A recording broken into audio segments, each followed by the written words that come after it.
Good morning, learners. Welcome to our online class, and we are on quarter 2, week 2, part 1 of our learning competencies, and it's about find the missing term and solve problems involving proportion. So, let's define first, ano nga ba ang proportion? Kung sinabi nating proportion, is a statement of equality between two ratios. Each part of a proportion is a term. The first term and the last term are called the extremes, while the second and the third term are called the means. So mahalaga po na alam natin ang iba't ibang part ng isang proportion. So we have 3 is to 8 equals 6 is to 16, na kung saan yung 8 and 6 ay ang tinatawag nating second and third term or yung ating means. At yung 3 at 60 naman, tinatawag nating first and last term o yung ating extremes. Let's try to apply kung anong alam natin dito sa problem na ito about proportion. So, Uncle Eddie owns a mango farm. He harvests 155 baskets a day. How long will it take him to harvest 2,325 baskets? So, isulat po natin or ilagay natin kung ano yung ratio para sa problem na ito. So, the ratios of mangoes harvested is 155 to 1 day, then 2,325 basket is to N. Lagi po natin ginagamit ang N to represent ang isang number na hindi pa natin alam or the unknown. So for our solution,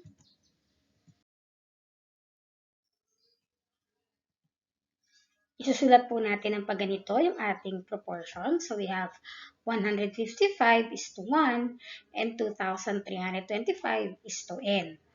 Wherein yung 155 is yung number of baskets and then yung 1 is yung number of days.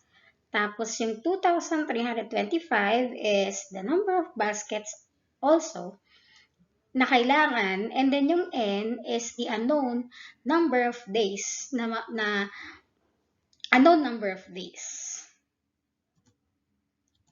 So yung multiply natin siya. In order for us to find the missing term, para mahanap po natin yung nawawala, i-multiply natin or kukunin natin yung product ng means and the extremes. So, meron tayong 155 times n is equivalent to 155 and 1 times 2,325 will give us 2,325. Then next,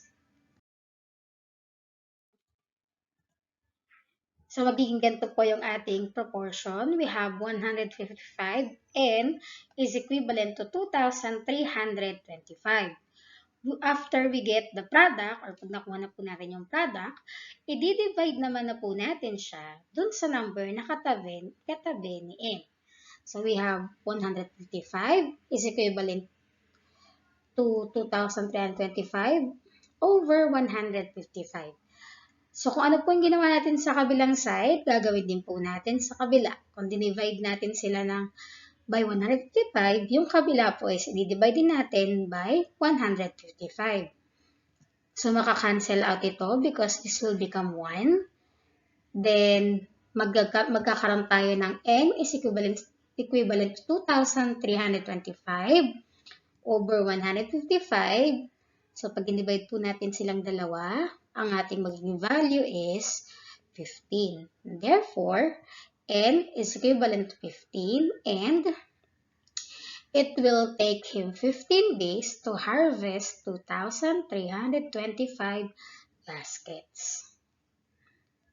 Did you get it? Kung hindi pa, meron pa tayong susunod na problem. Another one is this. If the harvest is 320 in 2 days, find the harvest in 8 days. So, ang ating ratio is, the ratio of harvest is 322 to 2 days. Isusulat po natin ang ating proportion na 320 is to 8 is to 2 equals n is to 8. Pagkatapos po, i-multiply natin or kukunin natin yung product ng ating extremes. 320 times 8 is 2,560. And then 2 times n, ang ating means, we will get 2n. Pagkatapos po nating makuha ang product, i-multiply naman po natin. After po nating makuha ang product, we are going to divide. So we have 2n equals 2,560. So divide both sides by 2. So we have 2n over 2 equals 2,560 over 2. May makakancel out po yung dalawang 2. Matitira si n. So we have n equals 2,560 over 2. So pag dinivide natin siya, we will get the quotient of 1,280. Therefore, 1,280 will be harvested for 8 days. Let's have some examples.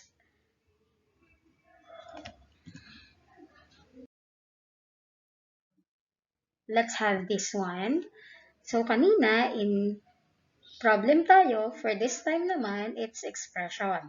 So, we have 3 over 8 equals n over 16. So, we are going to find the missing term. So, we are going to write it like this. So, we have 3 is to 8 equals n is to 16. Kukunin po natin yung product ng ating means and also the product of our extremes. So, we had 8 times n equals 3 times 16. So, we have 8n equals 48. So, di-divide na naman natin siya both side by 8. So, our n would become 6. To check this, pwede po natin i-substitute yung value ng yung 6 dun sa n, and then kunin natin yung product ng means and the extreme. Pag pareho po silang 48, therefore, tama po ang ating sagot. So as we all know, ratio can be expressed as a fraction or as two numbers with a colon. So on our first example, ginamit po natin is yung proportion with two colons or numbers with a colon. For this one, gagamitin naman po natin is a fraction. So 3 over n equals n over 16. So cross multiply natin siya. And we will get 8 times n equals 3 times 16. And then 8n equals 48. Divide both sides. So, di pa po, kapag nakuha na natin yung product, i-divide naman po natin siya sa number na katabi ni n. So, we have 8n equals 48. So, over 8. Maka-cancel out yung dalawang 8 sa harapan. So, matitira na lang po si n. And 48 divided by 8 will give us 6. Next one.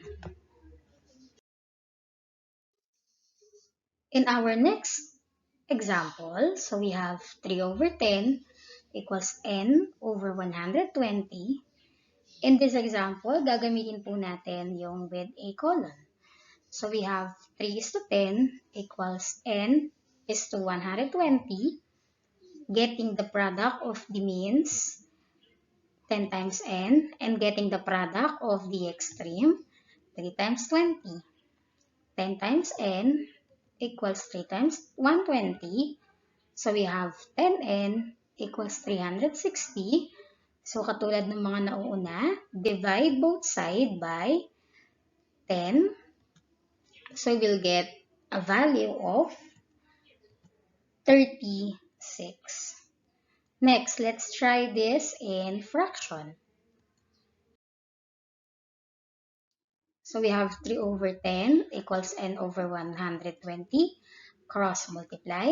We have 10 times n equals 3 times 120. So, multiply them, multiply them. We have 10n equals 360.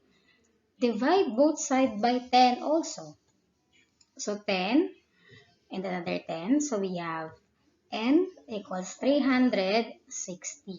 So, kung ano mang way ang gamitin nyo, kung ano yung mas madali para sa inyo, pwede naman po ninyo yung gamitin.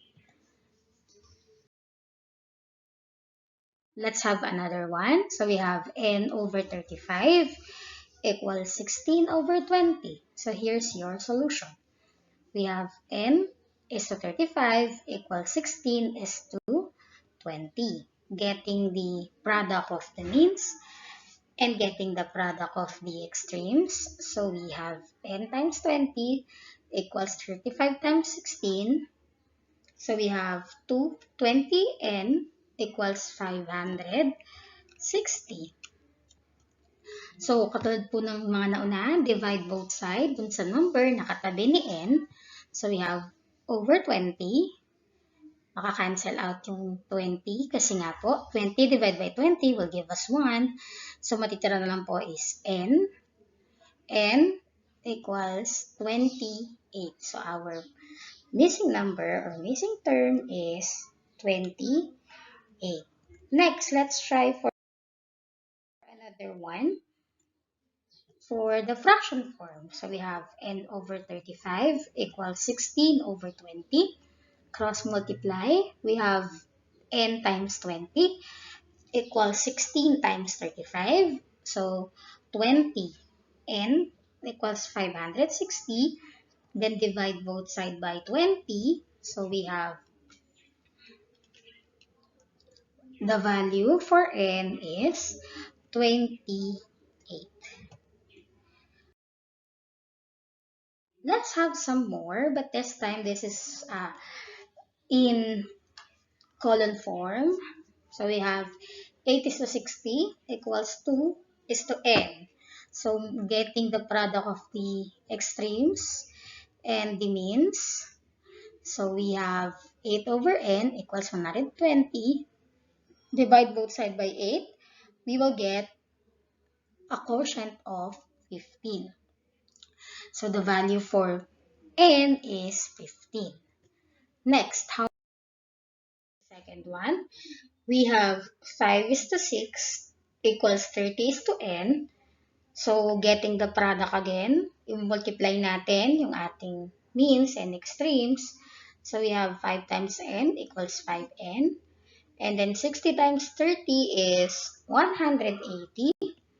So, we will get 5n equals 180.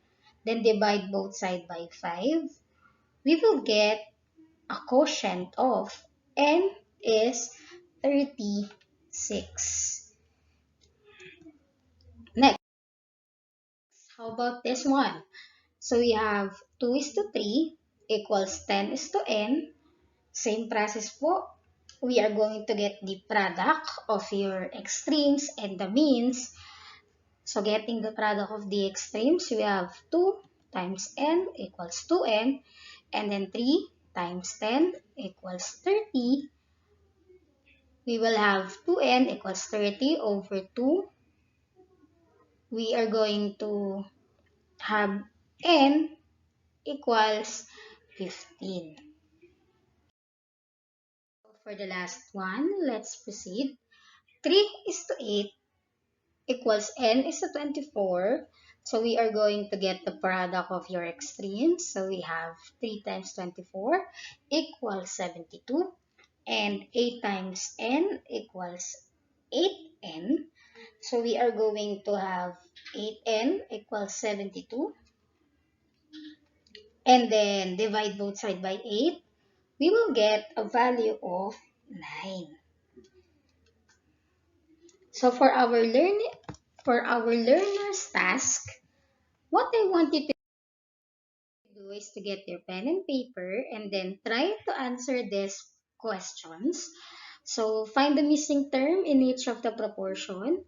You are going to write the missing proportion in the term 47 equals blank is to 14 for number 1. Then for number 2, 5 lollipops cost 15 pesos. How much will 10 lollipops cost? So that's for number 2. For number 3 is 7 over 10 equals 28 over n. Find the value of n. Number 4 is 16 over 18 equals n over 54. So find the value of n also.